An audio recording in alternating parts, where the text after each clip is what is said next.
put other people in like different categories. Like, oh, well, they're a pastor, so they should behave this way. Like, no, you're a follower of Jesus, so this is the way you should live. It's not illegal, but I mean, it's not ethical, you know? Just say the F word. Hey everybody, I'm Chris. And I'm Will. And welcome to the Next Gen channel here at One Life. And I'm excited because we're going to talk about one of my favorite comedians today, Nate Bargatze.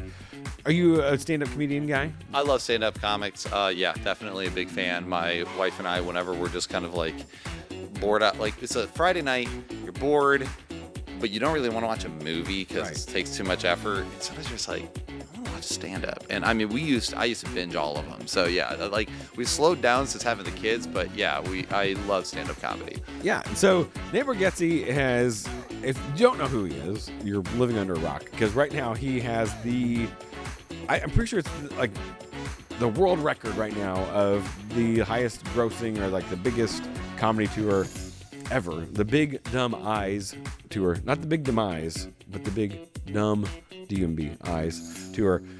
He has a book called Big Dumb Eyes. He has a game show, Average American. He has a movie that just came out, The Breadwinner. He's been on Saturday Night Live. But his tour right now, I mean, it's a worldwide tour. We went when they came to Evansville. He sold out our stadium here twice. It's kind of impressive. Yeah, he's selling out arenas, right? Like the indoor, because stadiums are like the bigger ones, right? Yeah, they're the ones I don't think with like ceilings or whatever. You know what I mean? Yeah. Like they're big and they're so arenas. So am I crazy on that? No, yeah, stadiums are like the really big outdoor. So, but he'll go to a town or a city and do like sell out their arena so much that they'll like have to add a show or two. He sold out Madison Square Garden, I don't know how many times. Like there's all like, but he goes on this podcast. It's called The Last Meal. And so they kind of do like, hey, if this is your last meal on earth, what would you get? And kind of thing. It's a spinoff of Good Mythical Morning. So Josh Scherer is the host of this because he used to be on that with Rhett and Link, and now they have Mythical Kitchen. And so he sits down with people, and it's actually these really cool interviews where they're eating these meals together, like, why did you pick this? And all that. But he asks him some pretty poignant questions. And so he's talking to him about how he got to where he is. Because Nate took a long time to kind of get to this level of everybody loves him and likes going to shows and all that stuff. And so, I mean, it's years in the business to get there. And so he asked him that question of like, okay, he does clean comedy. And so they use a phrase called working blue. So that's where you use a lot of profanity and working blue. So working blue means you are more vulgar, yes, so to speak. Okay.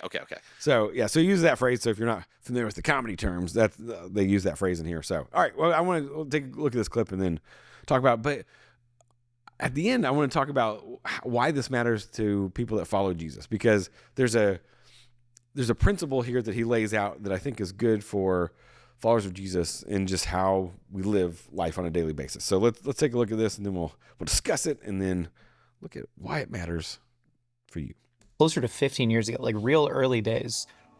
And Mark Maron, despite seeming like almost the complete opposite type of comic to you, right? Mark Maron works super blue and he's super political and he is very, very riled up and fast paced. But he seemed to take like such an affinity for you because he was like, I don't know a lot of people that are doing what you are doing. The fact that you are clean, the fact that frankly, you're really, really well paced, you use a lot of silence in your act in a world where some of the comics that I grew up listening to, right? I would have called them edgy when I was younger.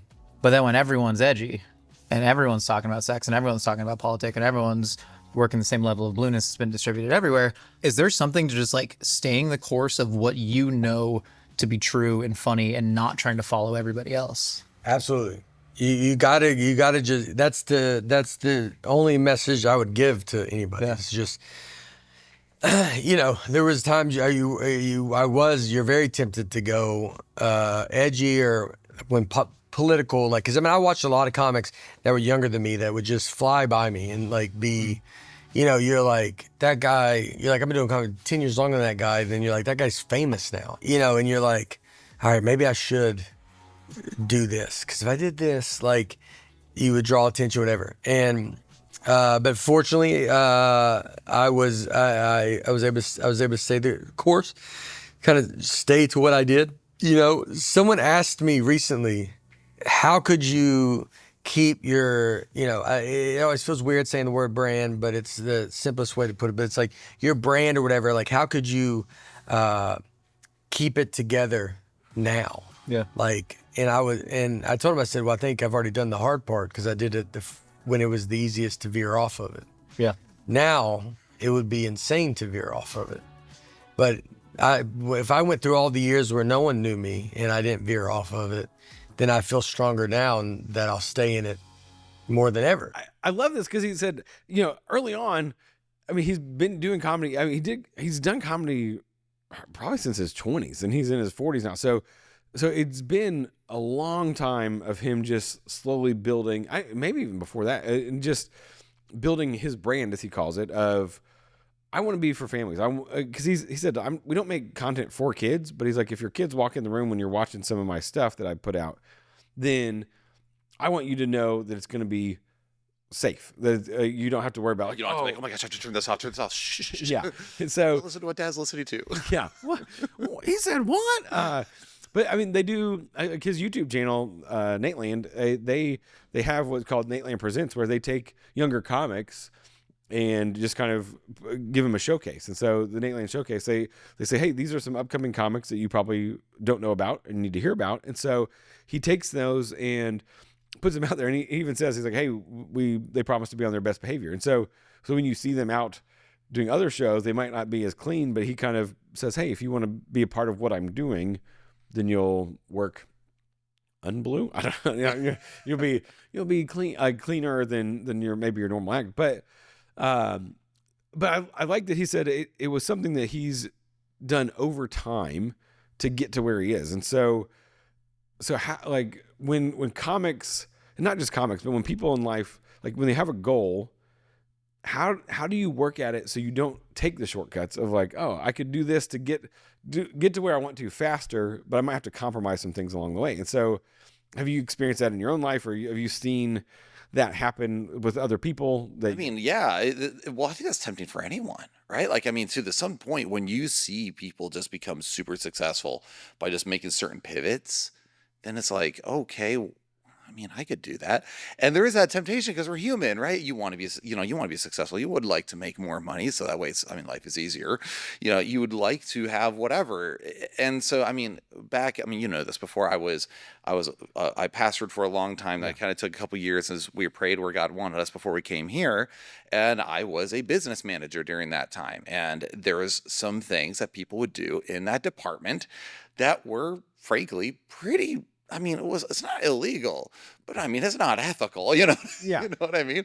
And there's times, I mean, I know what the paychecks are, and I'm like, and there'd be that temptation of like, man, I really want XYZ at home. If I did these methods, I could probably get it.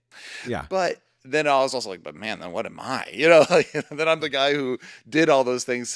I don't know. So it is definitely, I think, something that'd be tempting for anyone, and especially at such a high profile, like someone like him. Yeah. And when because the thing about comedy, and Nate makes this joke early on in his career, he's like, who am I going to quit to? He's like, if you're quitting comedy, he's like, it's not like I go to, at the time, Bill Cosby and say, quit comedy. Like, he's like, you're not working for anybody.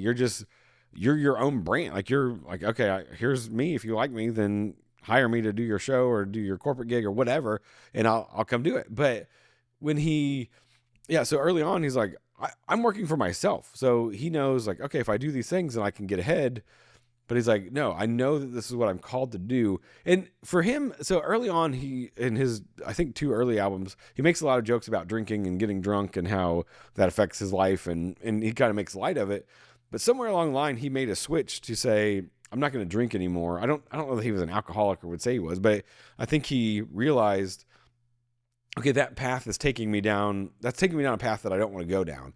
And so, and he does talk about on this podcast about being a Christian and what that means a little bit. He doesn't get into it too much. He just says, hey, I'm a Christian. And so that kind of directs what I do on stage and things like that. And he said, but I want my comedy to be for everybody. If you're Christian, not a Christian, whatever, I want people to just be drawn to that. And so I like that because that's how we're supposed to live as Christians. Like, people should be drawn to us, and not to us, but to Christ within us. Right. But still, there is that level of, if you're the Christian guy, you don't want to be someone that everyone avoids, right? Right. Because what are you doing at that point? We're supposed to be all things to all people, and so which means we're supposed to be trying to bring people in and around us. And I'm not saying it's not a time for okay, obviously like something like at a marriage seminar or something, you might have more sex kind of jokes, but it's a marriage seminar, everyone there's married, and Yeah. you can kind of explore certain things in comedy or discussions in general that you wouldn't in certain aspects maybe, Right. but if you're doing this thing where you're like, I want to do this general appeal to people, yeah, no, and also it shows the fact that you aren't going to go blue like these other guys are. Yeah. Because I back in high school I listened to comedy. My brother and I, we listened to comedy all the time. In fact, for his bachelor party, all he wanted to do is to go to a comedy show. So I took him to a comedy show, and we just loved it. And there's an art form to it and all that, but also we noticed the fact that over time, more and more we're just becoming vulgar and more vulgar and more vulgar. And he kind of makes that point too. Once everyone's vulgar, because it gets the clicks, it gets the instant attention, no one really is special. Yeah. It's not really edgy anymore. It's just the norm. And then guess what? You have you have a real intense flame for a moment, and then you die out because you're not really setting anything different than everyone else. And Nate kind of played the long game here. Yeah. He really did. Yeah, and so there's a book by Andy Stanley called The Principle of the Path. And in it, he says, your direction, not your intention, determines your destination. And so he's saying, so Nate's direction. Oh, that's ironic. Yeah, yeah, because Andy Stanley says weird things now. But and actually, his son Andrew Stanley has done the Nate Lane Showcase. Super funny, like Andy Stanley's son. So yeah, check that out. But one of the things that quote, because he's saying like your intention. Like Nate's intention was like, hey, I want to be comedy for everybody. I want to build this brand. He's got a theme park that he bought. Nate Bargatze has a theme park? It's not out. I mean, they're like in the, because somebody's like, is this really going to happen? He's like, if it doesn't, somebody's going to go bankrupt. Because he's like, there's a lot of money into this right now. But they bought not Dollywood. What was the one in Nashville? The Opry Mills or Opryland. Oh, okay. Like for the Grand Ole Opry kind of thing? Yeah, well, there was an Opryland theme park. I did not know. In Nashville, yeah. And so he bought that, and they're redoing it. Yeah, he actually, because he used to work there. But yeah, he's at this place now that is crazy because he did the hard work. He's like, okay, here's my intention. Like, I want to be this type of person and these types of things. But his direction led there. He wasn't like, oh, I'm going to compromise. I'll make the crass jokes. I'll do these things so that people will like me more, and then I'll get more fame, and then I'll start doing this other thing. He's like, no, I had to keep working at this. And one of the things that's interesting about him is he said, I would go and I would pitch these TV shows and these movies and these things, and people are like, no, this content, people don't like this. Like they like the edgy stuff. They like darker things. He's like, you can watch, he's like, every show on Amazon and Netflix and Apple. He's like, it's these really dark, heavy, like, oh, these weighty things. And he's like, there's real cynical, nihilistic movies and stuff. Yeah. He's like, people like that, but people also like this other stuff. He said, I had to get to the point where I'm selling out multiple stadiums for people to be like, oh, maybe there's a place for this type of content. And so that his movie, The Breadwinner, people are complaining because like, oh, it's just Mr. Mom. It's like, yeah, nobody's making these type of movies anymore. Like, and it's kind of the dumb dad tropes and things like that. And people are like, well, that's old school and all this stuff. He's like, yeah, because people want to see that. Like, they want to laugh. They want to go to the movies. And he even says they have the Nate rate at movies because he's like, I want people to go consume this content. And he's like, I wanted like just bring joy to people's lives. And he talks about like a pretty heavy moment where in Nashville, there was a school shooting. And he said, I got to talk to some of the officers and actually some of the parents of the victims. And he said, they were at one of my shows. And he said, I was like, this is the first time we've laughed in a long time. He's like, thank you for doing what you do. And he said, I want to bring lightheartedness back to people's lives. And he's like, if I've done that, if I've created joy in these heavy moments, then I've succeeded. And so I want to switch the conversation a little bit of how do pastors and people of faith, people that follow Jesus, maintain in the long run? Because you see people, Ravi Zacharias, I don't know if anybody knows that name, but he was an evangelist guy. He's an evangelist, an apologist. He's probably the most well-known apologist. Yeah. Even though he was no William Lane Craig, Mike Licona, so these really big scholars, but he was a really good communicator. And went on tours. I mean, did crazy stuff. After he died, it came out that there was like all this sexual sin that like nobody really knew about, or if they did, they kind of covered it up. And so you're like, oh, okay. And you see people, I mean, Bill Hybels is another example. Like you see these men that talk about, oh yeah, I won't even get in an elevator alone with the lady. I'll get out of the elevator if she walks in, and like I'll get out because I want my integrity to be protected and that kind of thing. And you're like, yeah, but then you're doing these other things on the side, and so it's Bill Hybels canceled. And you look at these big name Christians, the Hillsong guy, like his name escapes me at the moment, but but you see these guys that are in ministry, and they talk a good game, but then you see these things later on, like, well, what happened there? And so, because Nate said I did the small things to get to that point, but he said, but then. He's like, so now that I've built this, he's like, now it's easier to say no to these things. It's easier to push those things aside because I've already done the hard work.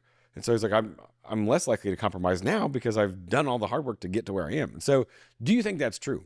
Oh, I mean, yeah. So one of the things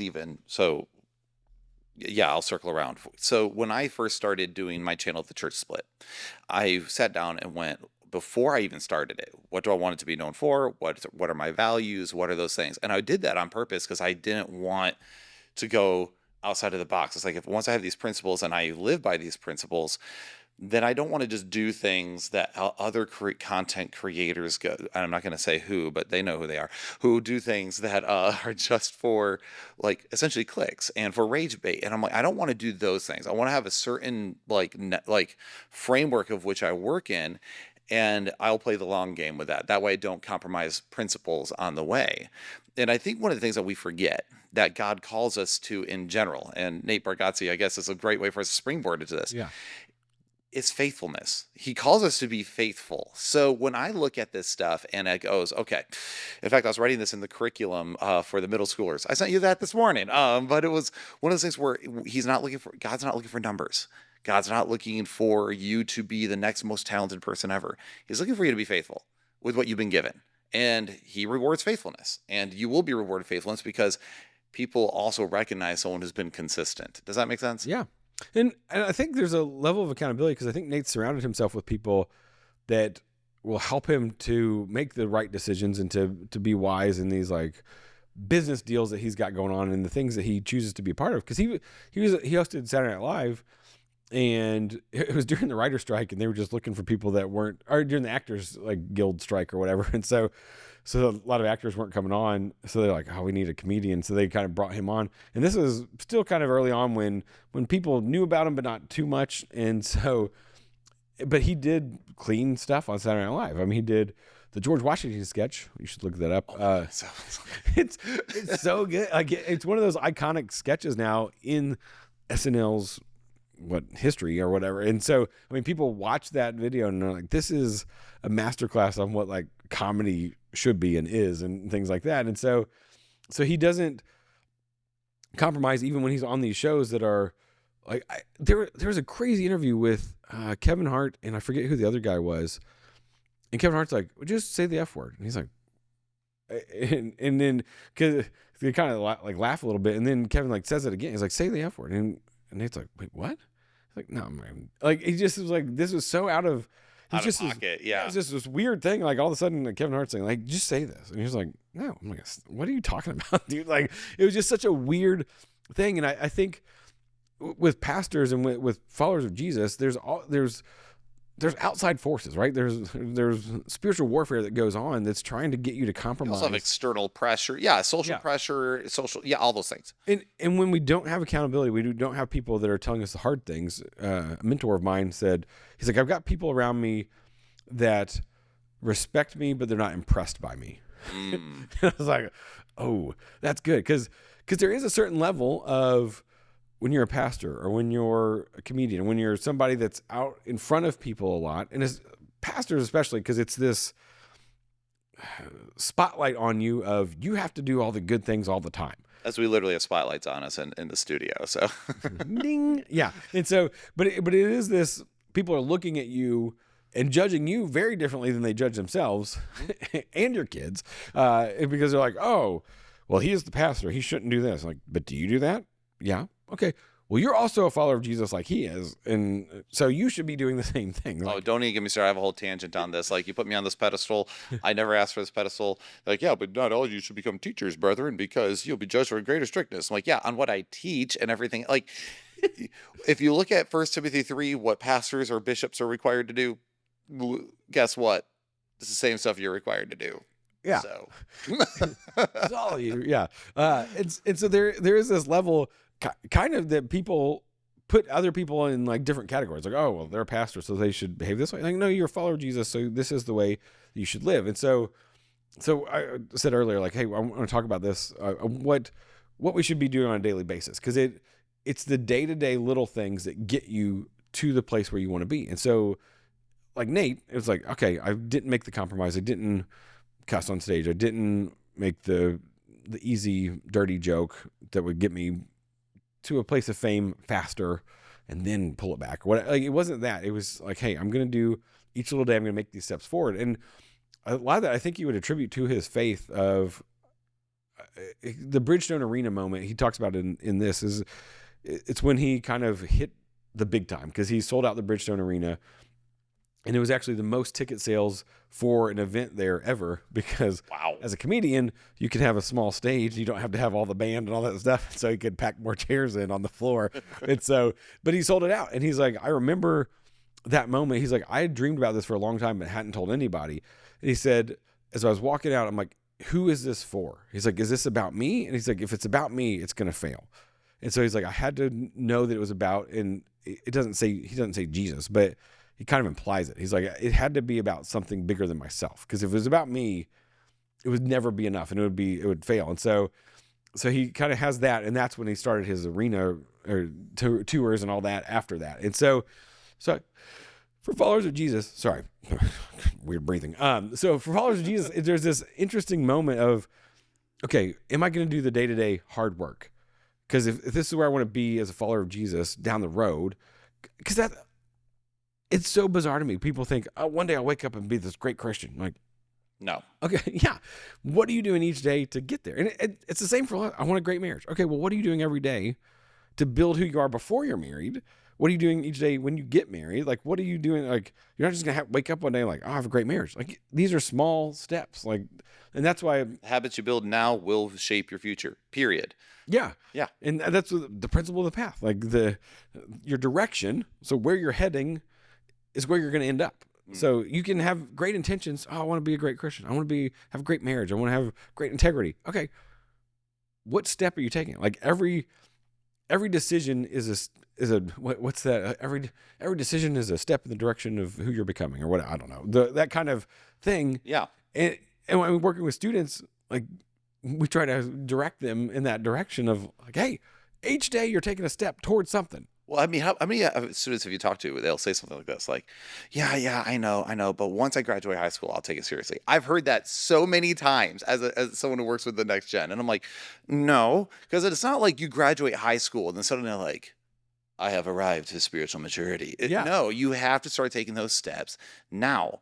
And, I mean, I said the same thing. I literally did. I remember being like, I have my whole life. I'll just have fun now. Yeah. And then it wasn't until my senior year that I actually started getting serious about it. And I mean, I still stumbled a lot, but it was like, I tried at that point, but man, it's not, you're not going to have this great marriage. You're actually not even going to get married to begin with if you're not if you're not becoming someone that someone ought to marry or wants to marry. Yeah. One of the things I ask young people all the time, boys, girls, doesn't matter. What do you bring to the relationship table? Like, why should they marry you? What makes you so special? Yeah. Why should they hitch their wagon to you? What makes you so great that they need to? Are you a hard worker? Are you faithful?